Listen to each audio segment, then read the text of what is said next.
I don't want to practice. Practice isn't fun. I want to jam over backing tracks. That's fun. I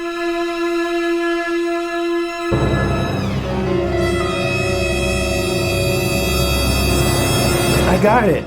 Make practicing fun.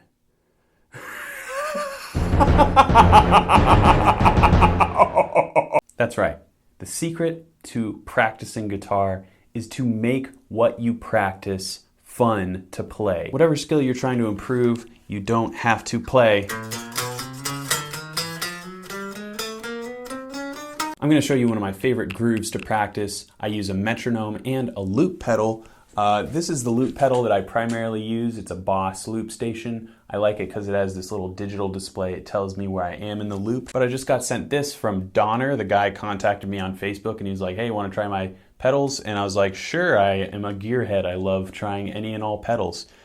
This doesn't have a digital display, but it does have some cool features like change forward and reverse. You can slow down a loop. It's really pretty powerful and it's cheaper than this one. So if you're on the market for a loop pedal, I highly recommend either one of these. But using loop pedals is fun. That's what I'm getting at. You want to have as much fun as possible to give you more incentive to practice the guitar. So I'm going to show you a few really fun exercises that I use primarily to hone my rhythm chops, but you can take this idea and apply it to your own practice routine based on your own goals.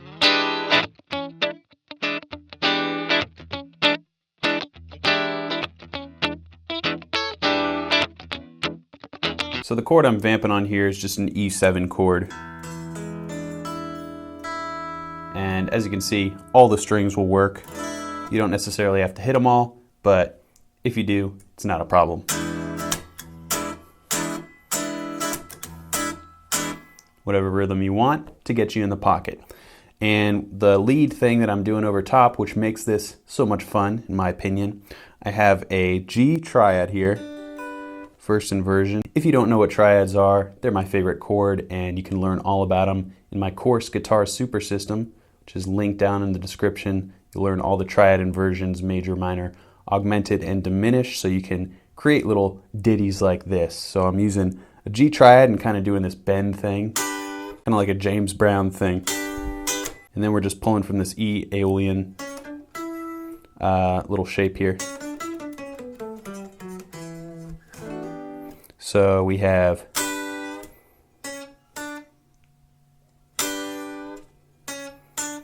that's about it, and then it's all about the loosey-goosey right hand here.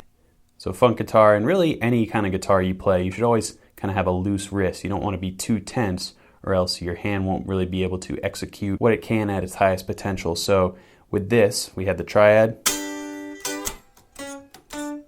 So I'm just kind of ghost noting.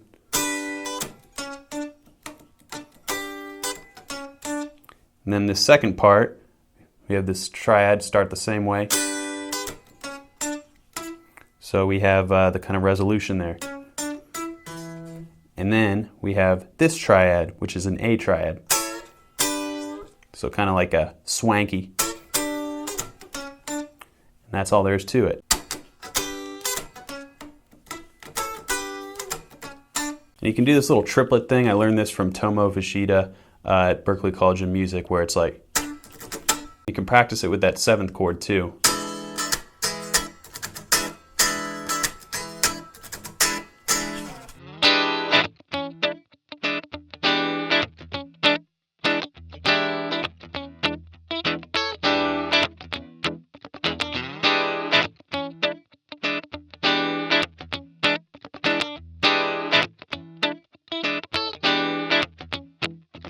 So I'm going to show you a couple more. I'm not going to really break them down because you may or may not want to learn them, but the idea remains the same. Have fun when you practice and create licks and grooves that you can come back to that are just really fun to play and that also improve your rhythm or your lead playing, whatever it is. Just have fun when you practice and you will practice more consistently.